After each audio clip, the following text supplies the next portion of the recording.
Hello and welcome to Laundromat Ownership. Whether you've been here for 20 years or you just arrived, hopefully we'll have something useful for you to take home today. I want to introduce you to one of my best friends and business partner, Brian Henderson.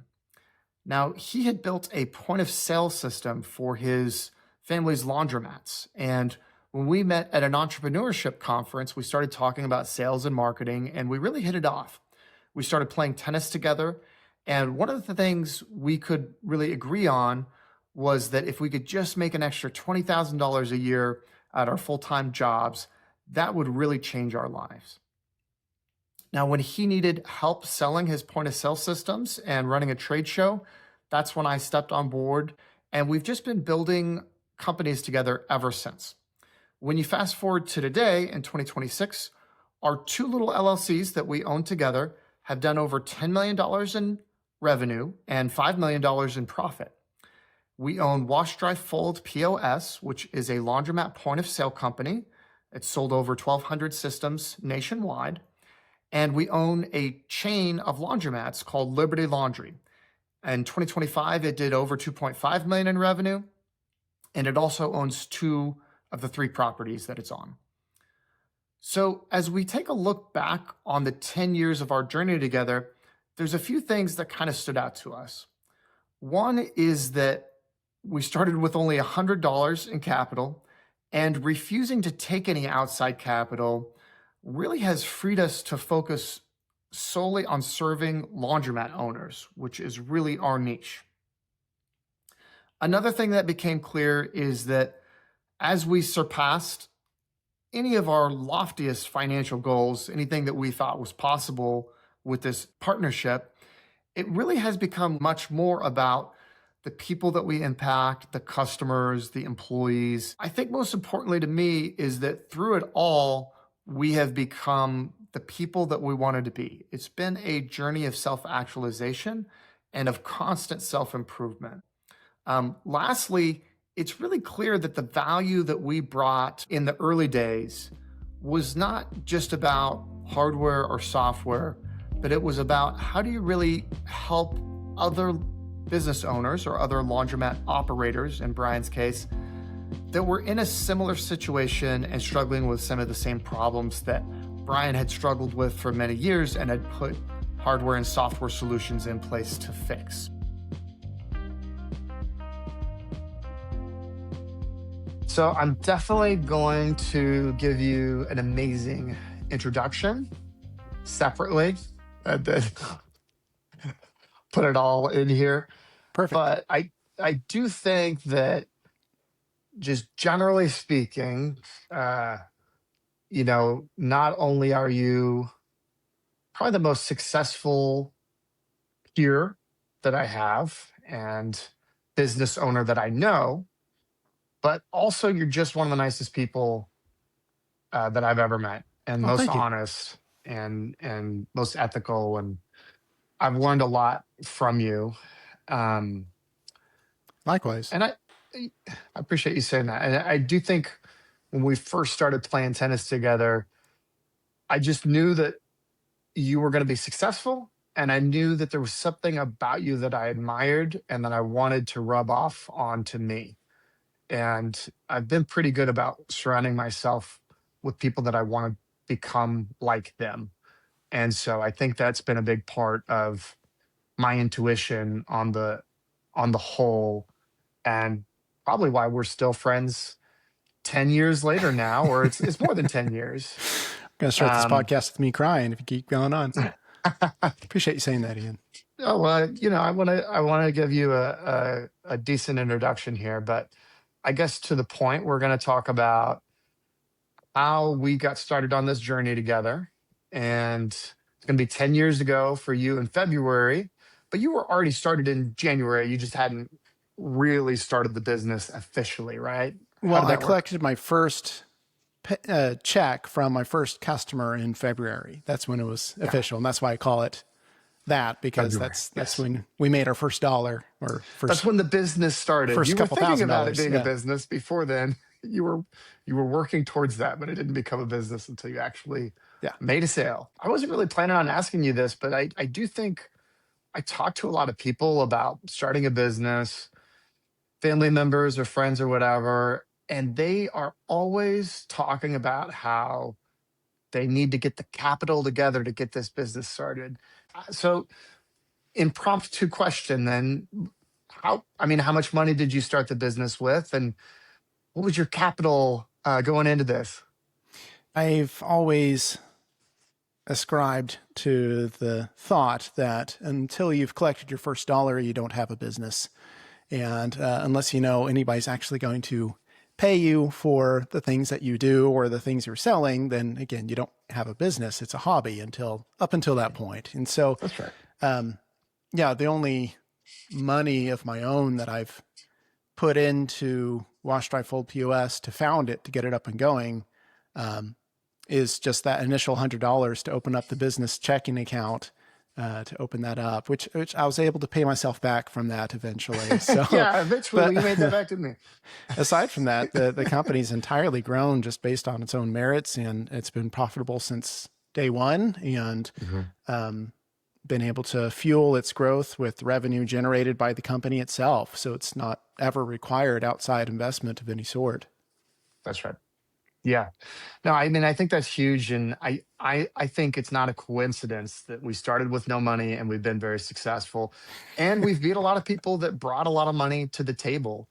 To be honest, I think sometimes that can be a weakness. But why did you start the company in the first place? I mean, I remember what you told me when we, but I want to hear it from you. Also, even just remembering, do you still remember? Was it the same reasons you said out loud, or was it a different reason now looking back onto it? Yeah, I actually wrote down a fair number of notes to myself, just trying to remember the journey, because it was 10 years ago. And over time, you tell the same stories enough, you start to misremember how things went, or you try you rewrite your brain on what the history was. And so I was going through just trying to give it an honest answer without romanticizing too much, but it is, in my opinion, I mean, it's the journey of my life. And so it's, I find it interesting. So, going all the way back, I worked as a laundry attendant in my dad's laundromat, Liberty Laundry, all throughout college. I was near the end of my freshman year when he opened up his first store, after researching and talking about laundromats for a couple of years prior to that. And, so really from 2005 to 2009, just worked as a laundry attendant on the weekends and on the summer breaks and holidays and all that, working at dad's laundromat, earning some gas money, visiting my girlfriend, now wife of, I guess it would be, 17 years at the end of this month. So going all the way back. Then in 2009, got married and graduated college in summer of 2010. And around that time in 2010, we came back to our hometown of the Tulsa, Broken Arrow area. And that's around the time that Dad opened up his second store in October of 2010. And that's why I came on board as a manager of that location and got involved in the actual operations of the business and helping create the systems used to manage more than one location. Because that was the big question is, what got us from one store up to two wasn't going to get us from 2 to 3. And so having to struggle with multi-location management and all that. And, when I came on as a manager and became involved in the creative aspect of developing the systems for running the business, that's when I fell in love with the laundry industry. I was in love with it before that. That was Dad's business. I was pursuing a degree in chemistry, which I graduated with. I'm glad I did, but I had no real plan outside of that. So, but that creative aspect and, of course, the pure metric of profits of your business, about if you're succeeding, doing the right things or not, that was real attractive. And I was regularly posting on CLA bulletin board and forums regularly back then online, and attending CLA events and distributor shows, just talking to other laundromat owners and sharing what I learned with my dad from various business books. We pretty much had our book of the month club where we're trading books back and forth about, hey, there's real problems for running this business that we're trying to solve. We're looking for answers. And he and I just developed that habit of regularly digging for answers, finding actionable things we could do, and then implementing it in the stores and then finding success with that. And that's a very addicting type of thing. Right. That's what you and I have going on with the podcast that we trade back and forth all the time on episodes. You got to listen to this episode. That's right. It's just a big piece of it. I've always been creative and entrepreneurial. And in my late teens, my early 20s, I actually had several ventures that never panned out and failed pretty miserably. But you have to learn those lessons. It was either not the right target customer base, or the product or service depended entirely on my time in order to earn $1. And when you're busy with a day job, and then that's hard to do, is just a pure side hustle. And so continually thinking about how to solve things that don't necessarily depend purely on my labor. Right.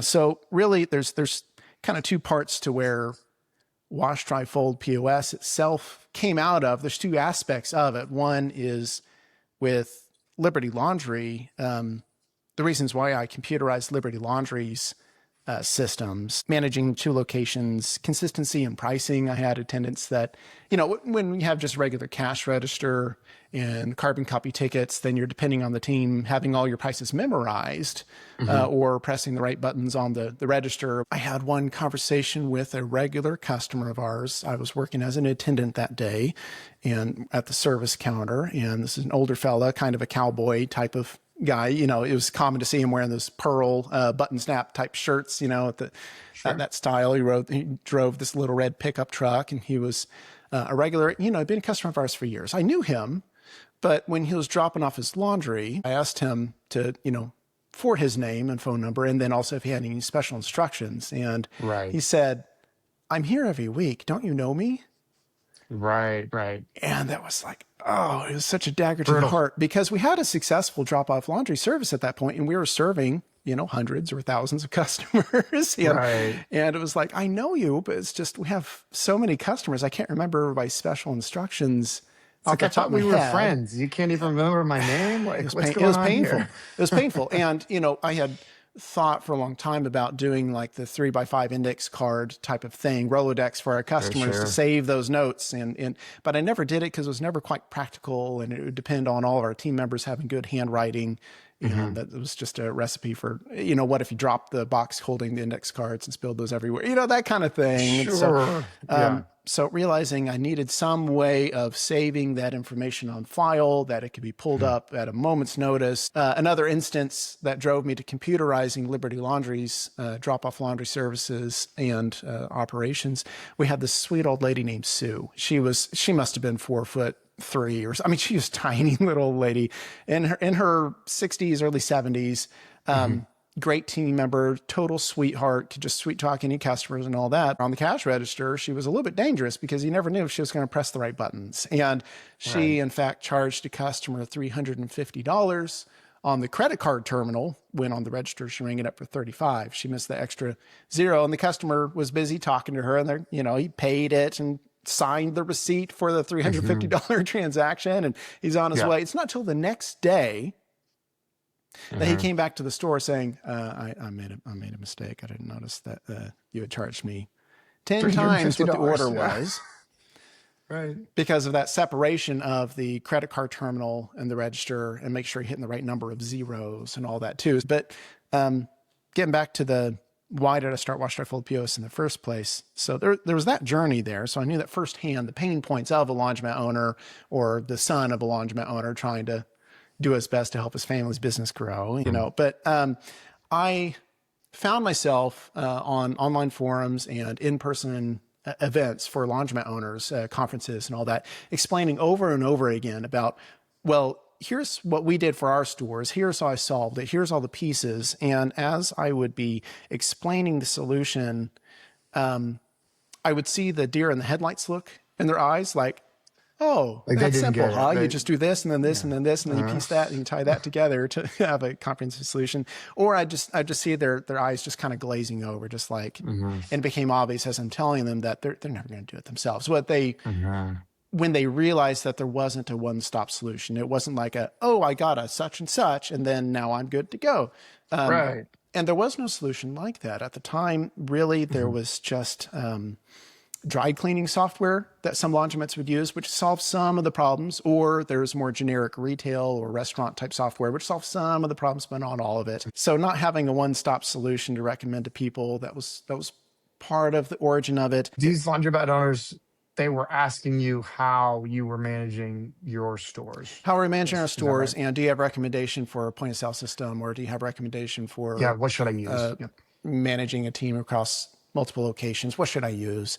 And I was a guest speaker at the 2015 Clean Show in Atlanta, Georgia. And the Clean Show, which I'm sure we can talk about in another episode, but it's the Super Bowl for the laundromat industry and dry cleaning and linen and textile care industries. But lots of people from around the world come to this, mainly focused on the laundry and textile care industry. And I presented a discussion that was, I forget the exact title, but it's like the high-tech laundromat. And it was different systems that could be used for managing modern laundromats.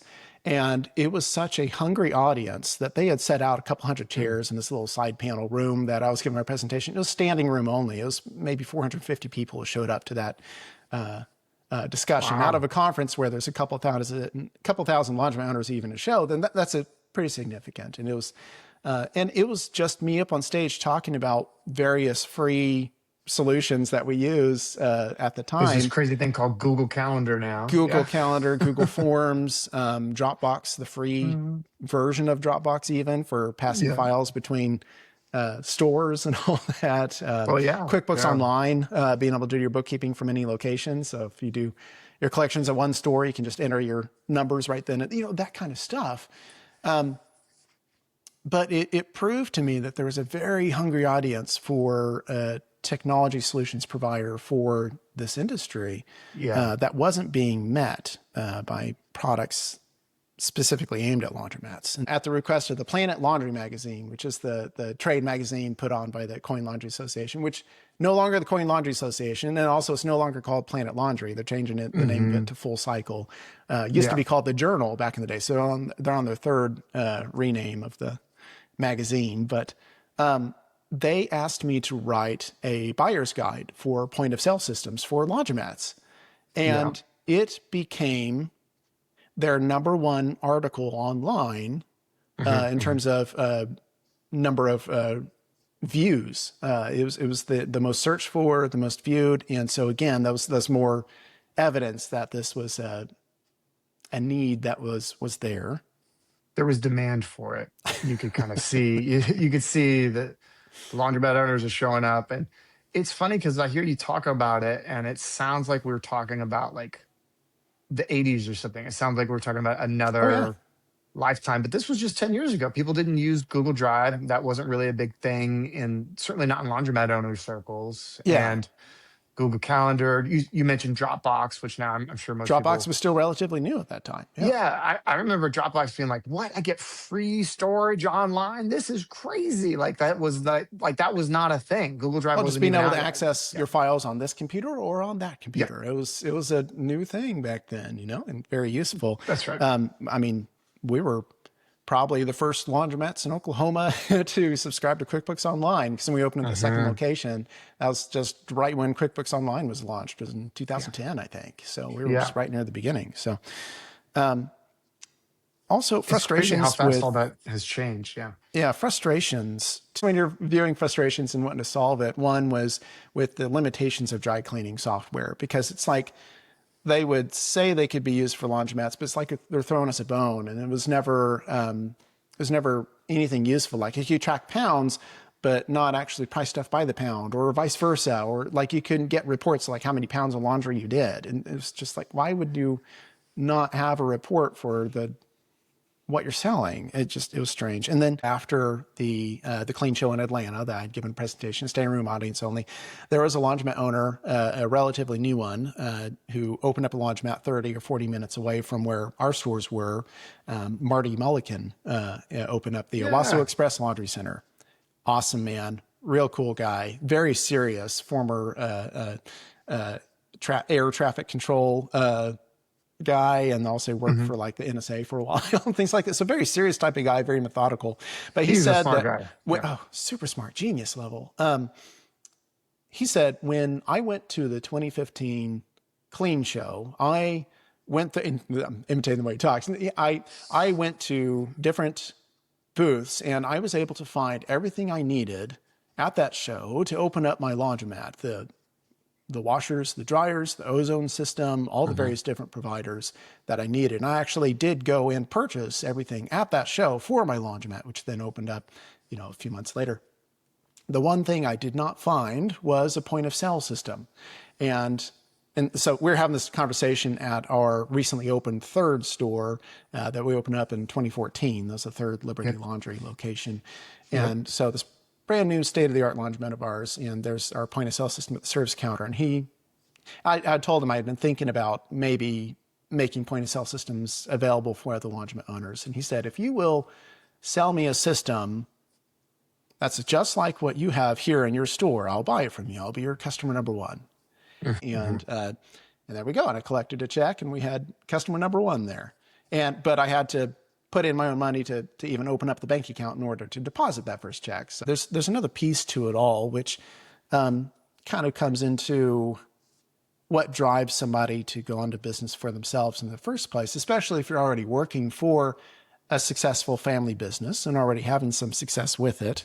Right. You were managing the laundromats, right? At the time. With 3 locations by that point in time, my dad was very satisfied with what he was earning from the laundromats and how they were doing. And that's as he should. They're some of the most top performing laundromats in the country. The CLA puts out an industry survey every year so you can see how your stores stack up compared to national averages. And we knew for a fact that our stores were in the top 5% of all laundromats in the country based on what they were doing. But, I was young. I was recently married. We wanted to build our own house. We wanted to have kids. We, and things like that take cash. They take money. And Dad had made it clear that the position I was in as operations manager, that I was at the maximum salary that he was willing to pay at that time, which is fine. That's I was well compensated, and for the job that it was, I was in a good spot. But I wanted more. I needed more, and I, being the creative person that I am, I kept coming up with different things that Liberty Laundry could do to earn more revenue, which would then create more space for me to earn a higher salary too. But it was a source of conflict between him and me, not in a strong negative way, not fights ever. It was just like no, we're not going to do that. After I had put in time and effort of, testing things and making the case for it. And it was just met with a no regularly. It seemed unfair at the moment, probably, that you're creating all this extra value, but that you don't get to participate in the upside. And the reality is that drove you to then move towards a business where you could create unlimited value, and the upside is only limited by, how hard you work and by the amount of value you're able to create. And it's kind of funny how you literally had somebody ask you to start the business. They're like, hey, will you sell this to me? I want to buy this thing that you're not that every day. Somebody says, I will pay you thousands of dollars if you will give me this thing. Can you just please start this business for me? If you insist, reminds sir. me of, this is a long time ago. I think we were at a clean show or something, but you showed me this video you made of, this is when back you were in college. And it was like a little remote control car that you had like put a Nerf gun as part of it and drive it around shooting the Nerf gun from the remote control card. And you had like added a button to the controller, and like really you had to like do quite a bit. And it was interesting because it really kind of was a foreshadowing of two things. One is that you really kind of had to work with software and hardware in a way there that was actually a physical product that had kind of soft functionality as far as like, what does the button do when we press it? It needs to shoot the Nerf gun. But then also, um, that's totally something where it's like, man, I want one of those, or my kid wants, I want a remote control car that shoots Nerf bullets or whatever. Like, why would I not want that? And so it's another thing where it's like, oh, wow, you've built this amazing thing. And then that came first. And then after that came like, you've got this great point of sale system. How do I buy one? It almost makes me think like, yeah, I want this remote control car with this Nerf gun. And yeah, I mean, there's those bits and pieces there that all led to the success that Wash-Dry-Fold POS has been, that habit of building interesting things and then showing other people how I made it and how that works. And so when I had that customer number one for Wash-Dry-Fold POS, I actually had something that was kind of proprietary. It was this training manual that I had written on how to use this for your drop-off laundry service, right? And so there's another piece to it there. It's like I actually had something that it wasn't just being a reseller of this software at that time before we eventually built our own software from scratch and made it cloud-based. But it was this proprietary information on how to be successful using this technology for this successful business. And then, by the way, here's advice on how to run a successful laundromat and drop-off laundry service and for managing your attendants and all that too. So, and that's really, you and I met around that time and we started playing tennis together, and you kind of started this business. I remember we were talking about like, oh, I built this thing, and then now I've got people asking me to buy it. And, I came on board to kind of help you sell it. Let's fast forward though, 10 years later. What has changed in 10 years? Can you give us the scale of not only Wash-Dry-Fold POS, but just for listeners at home who maybe don't know this, we took some of the retained earnings from Wash-Dry-Fold POS and used that to purchase those laundromats where Wash-Dry-Fold POS was built. I remember our first clean show as an exhibitor, 2017, you and I on the airplane, literally doing back of the envelope math, right? About trying to figure out the total addressable market and the number of laundromats and all that. What do we know about the laundromat industry and how many are doing drop off and you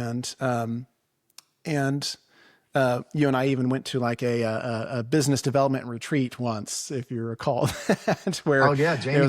They had all these business coaches there, and we were trying to figure out, okay, what are our goals and all that. And I just remember telling you, Ian, if I can just make an extra $20,000 a year, that changes my world, because at that time I was earning enough, but I was my wife was a stay-at-home mom. We had a young, baby, and I was earning a salary at the time for my day job, but it was, we wanted to put down a down payment for a house, and that 20,000 a year extra would allow us to accomplish that. And, the fact we accomplished that in the first year and more, and then now many multiples of that it's been pretty remarkable. But when we acquired Liberty Laundry in 2023, the chain was doing just a little less than 2 million at that time, that year. Right. And so to then grow that, we're now 2.5 coming up on, it'll be 3 years this April will be since we acquired the stores, to have a 25% increase, right? For a 20-year-old business, that's impressive. Yeah, I think it's doing pretty well. I think a lot of that is thanks to a lot of the systems that we've put in place. You especially, I think, and it makes sense too if you've got someone who's literally. I mean, this is no. I don't think John would object to this in any way. He wanted to be retired. He was ready to just focus on enjoying his family and his lake house. And versus if you put someone in their 30s that's going to own this asset for another, 30 to 60 years, and pass it on to their children, then it's like they're going to be a little bit more energetic about building that asset. And so I do think that in your hands, it's it's seen a lot more growth and a lot more investment. Well, it's been very Because of validating that. to take a lot of the ideas I had for the business, Right. You tried to do this 10 years to ago. then That's implement right. them and then see success with that. So come I full circle, promise yeah. it's not a, I told you so, Dad, but it's Right. a little bit of- it's like, I But do I have good told you so, ideas. Dad. No. He was running it successfully. He had a tremendous success with the way he was running it, but he got to a point where the way he was running it was affecting his health, and things needed to be changed to make it more manageable at the scale that it's at. And so when we acquired it, you and I have been very systematic about investing in those systems and practices to make it more sustainable. And now we're in a spot where we feel like we're not maxed out. So that's a pretty amazing spot to be in moving forward. As for Wash-Dry-Fold POS, 10 years later, having sold to every corner of the country, that's incredible. Beyond my expectations, way beyond it. And it's to the point now where I've stopped trying to guess how many we'll have eventually. Because my measuring stick for success back when I first started was like, if I could just get 50 subscribers, if I could just sell 50 systems and have the revenue from that, then I'm set, and now set for life. Yeah. it's, the secret to being successful is to have a very, easily attainable goal, right? It's changed my world, There's a few things that I find really interesting about the story that I think are transferable to other entrepreneurs. And obviously this podcast is meant for laundromat owners, but I do think just people that have this ambition to create an amazing business and to scale it huge and to impact society or a lot of people, and you could raise or not raise money for that. And I don't think that motive tends to pan out as well as your motive, which was, I just want to make an extra $20,000. Like, could I just have an extra 20 grand a year that would change my life? And then the second piece of that was too, that I think can't be overlooked. You were building things of value that people wanted so bad, they came to you and said, hey, I know this isn't for sale, but I want to buy it anyway. Right. And that's how you started the business. So it wasn't like, well, maybe if I make these bracelets and, market them just right, I can get someone to buy them. Right. Well, it's like, for me, it was t-shirts. I bought a screen printing press, and I was going to make t-shirts. Seriously. And that was also, by the way, the last time I ever purchased anything with personal consumer credit card. I spent a couple thousand on this whole screen printing kit thing. I went to some training in Arkansas that came with it, and I was gonna make t-shirts or something. I didn't have a custom. Oh, and it scratched that creative itch of wanting to make things, but also I could justify it to myself because it's for a business. You can get t-shirts anywhere. Come on. I had nothing special on that. And then I bought the dang thing using a Discover credit card. And so when obviously it failed and it was a flop, and I was kicking myself, and I still had to pay off that credit card. And that was back when I didn't have much money. And so it was just, I was so incensed from all that I eventually found the whole Dave Ramsey financial peace type stuff. We cut up the credit card, and I've never used a personal credit card ever since. I've done stuff for business later, like actual real successful, profitable business using credit cards for expenses. But for personal household things and in harebrained schemes, never again. So you cut that out. And starting the business was, yes, it was a path to prosperity. Yes, it was a path to profit, but also it was the best method to help other laundromat owners. I created the business to answer that question. Yeah, but what point of sale system do you use? Or how do you manage these stores and all that? And I realized the way I could help these people, instead of just giving them, paragraphs and paragraphs of advice and videos and explaining things, or being a guest speaker at events, or writing articles for trade magazines, which I was doing all that, but it wasn't actually solving their needs. Creating a business was the way to solve those needs for them, to help other laundromat owners. Yeah. I mean, Yeah. it sounds altruistic. I wasn't doing it for free. It was, but profit comes when there's value created. When you serve others well, they give you these certificates of appreciation with pictures of dead presidents on them, right? You're making their lives better, and they're saying this is worth something to me. And that is a very wholesome and good thing. I observed that with the laundromats. When Dad created his first laundromat, it used to be an empty field. I helped mow that field before we built the building, that kind of thing. But creating a laundromat, putting that service in place, and now there are customers coming in and giving, it's like something out of nothing. It's that creation of value and how everyone is being served here and how it transformed my family's trajectory and my life, certainly as the son of the founder, of those laundromats and everything that's come from that.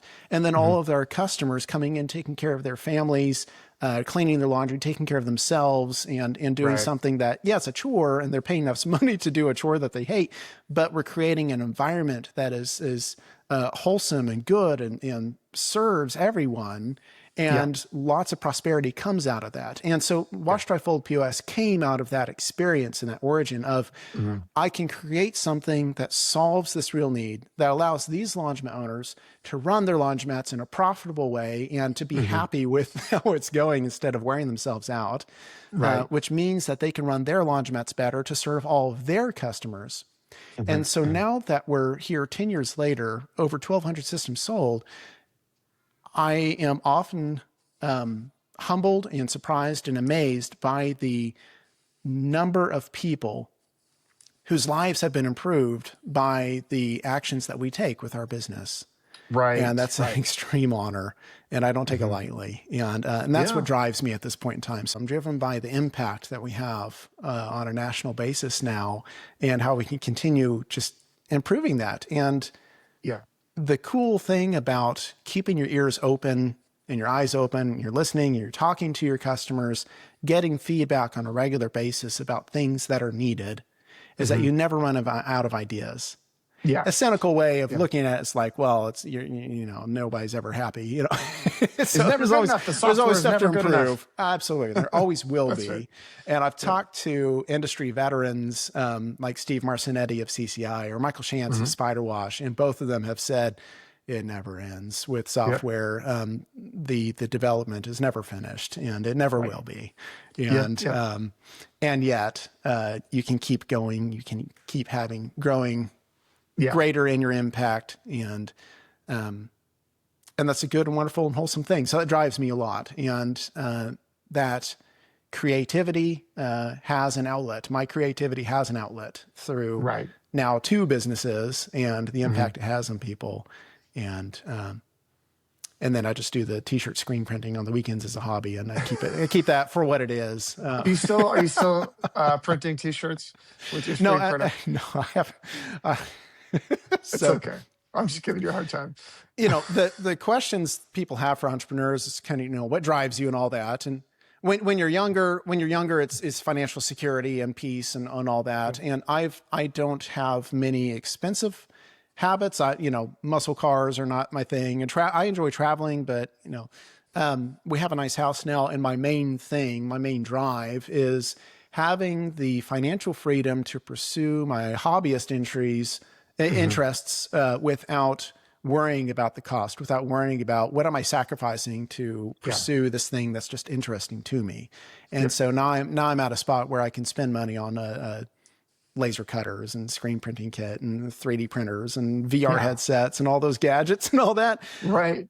Without worrying about, am I sacrificing my children's, future education, housing, and all that too. And I've got a 7-year-old daughter who loves fashion and style and is very creative in her own way too. So I think we're going to make a bunch of T-shirts and bags for her friends. I think that'll be perfect. Fun. So that's our project this weekend. So. Well, you're still getting to enjoy your hobbies, and you're no longer worried about the bill coming due on them or whatever. And that's great. And I have the time and space to do it now too, because of the team we've built up at Liberty Laundry and because of the team we've built up at Wash-Dry-Fold POS.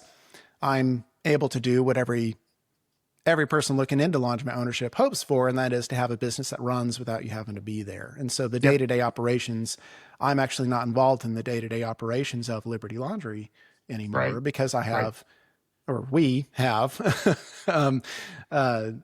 an operations manager. We have store managers at each location. We have a facilities manager and assistant to make sure all the equipment's running and all the buildings are up to shape. And then we have a team of laundry attendants at each location as well. Yeah. And then for Wash-Dry-Fold POS, we have a legitimate full-out tech support team nowadays, as opposed to just being Brian on the phone, and also a sales team. And then we're working on improving the marketing and everything too. So it's a wonderful, privileged spot to be in. I don't take it lightly. It's interesting how both of our goals went from, can I just have this incremental increase in my earnings, to now we're thinking about how many families do we provide jobs for? Legacy. Yeah. And how does it impact the decisions we make now are impacting broader sections of people. I was thinking just yesterday about like how many people use or have touched the point of sale system. So, I'm sure it's been millions of people that have used either through, like the attendants. They've been affected in some way. Yeah. It's millions. And not to say that we've changed all their lives. It's just the point of sale system you use at your laundromat. That is quite different from changing their life necessarily. But it is, we don't think about that. But, if somebody had written it down on paper and then done it wrong or lost the laundry, then you would really think about how it impacted you. But none of that happened because they had a good point of sale system. We kind of had this motive of hitting these financial goals. And not only did we hit those a lot faster than I thought we would, than either of us thought we would, we thought it would take a long time. Oh, yeah. But then now that those have been hit, it really does become more about the employees and who all it impacts and how do you scale to the next level. And the answer is still you provide more value. You build the things that the laundromat owners are asking for. Our conversation here went a little longer than we expected, so we decided to break it into 2 episodes. On the next episode, I hope you'll join us. We're going to talk about our top favorite moments in the past 10 years, the scariest moments of the past 10 years of building 2 businesses together, how Brian always keeps his cool, and why capital constraints and risk assessment can lead to long-term strength and stability, as well as financial freedom. Thanks so much. See you next time.